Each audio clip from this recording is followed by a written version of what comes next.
નમસ્કાર.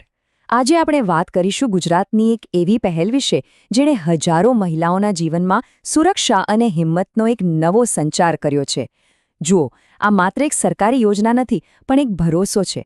ચાલો, આ યોજનાને જરા વધુ નજીકથી સમજીએ. જરા વિચારો, આ એક એવો સવાલ છે જેનો સામનો ક્યારેક ને ક્યારેક કોઈને કરવો જ પડે છે.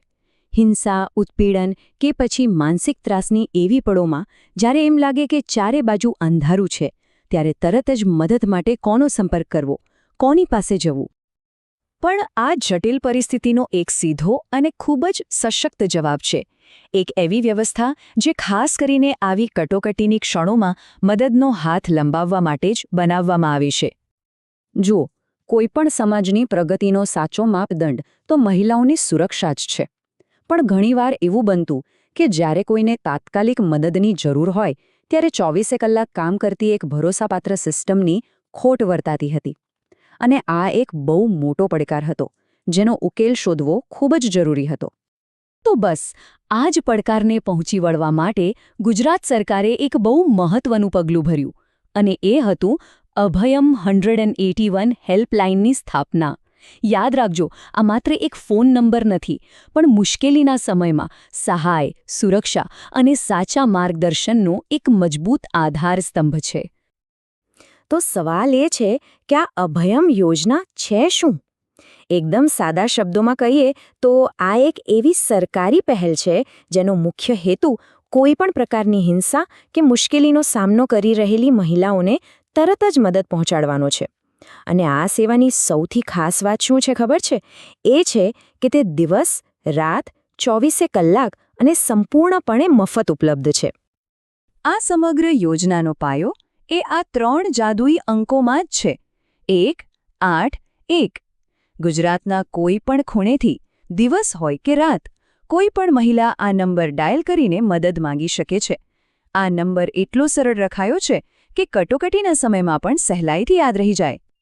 ઓકે, પણ સવાલ એ છે કે 181 પર ફોન કર્યા પછી આખરે થાય છે શું? આખી સિસ્ટમ કેવી રીતે ગતિમાં આવે છે? તો ચાલો હવે એ સમજીએ કે આ સિસ્ટમ ખરેખર કામ કેવી રીતે કરે છે.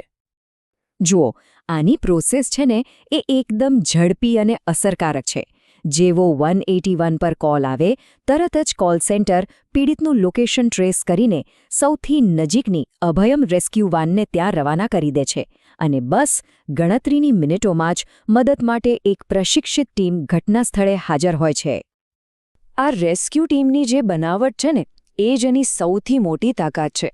એમાં માત્ર કાયદાકીય સુરક્ષા માટે પોલીસ કોન્સ્ટેબલ જ નથી હોતા, પણ સાથે એક તાલીમબદ્ધ કાઉન્સેલર પણ હોય છે.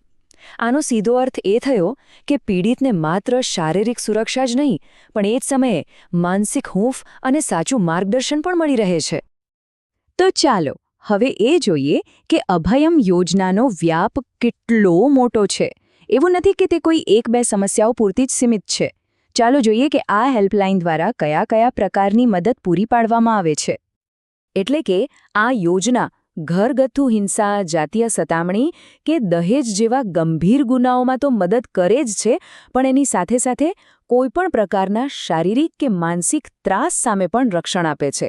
અને એટલું જ નહીં, જો કાયદાકીય સલાહની જરૂરી પડે તો એ માટેનું માર્ગદર્શન પણ આ જ નંબર પરથી મળી રહે છે.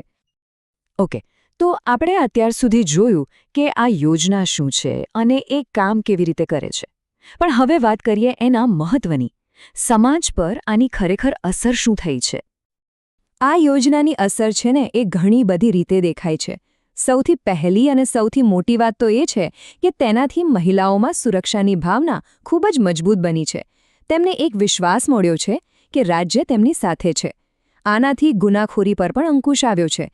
અને એટલું જ નહીં, કાઉન્સેલિંગ દ્વારા ઘણા પારિવારિક ઝઘડાઓ કોર્ટના પગથિયા ચડ્યા પહેલાં જ ઉકેલાઈ જાય છે. આ બધું એ જ દર્શાવે છે કે સરકાર મહિલા સુરક્ષા માટે ખરેખર કેટલી ગંભીર છે. અને છેલ્લે આ એક વાક્ય મને લાગે છે કે આખી યોજનાનો સાર કહી દે છે. 181 ફક્ત આંકડા નથી, પણ એક સંકટ સમયની સાંકળ છે, એક આશા છે. આ એક બહુ જ સરસ ઉદાહરણ છે કે ટેકનોલોજી અને સંવેદનશીલ શાસન સાથે મળીને સમાજમાં કેટલો મોટો અને સકારાત્મક બદલાવ લાવી શકે છે. આપણને વિચારવા પર મજબૂર કરે છે કે શું આવા સફળ મોડલને બીજા સામાજિક ક્ષેત્રોમાં પણ અપનાવી શકાય.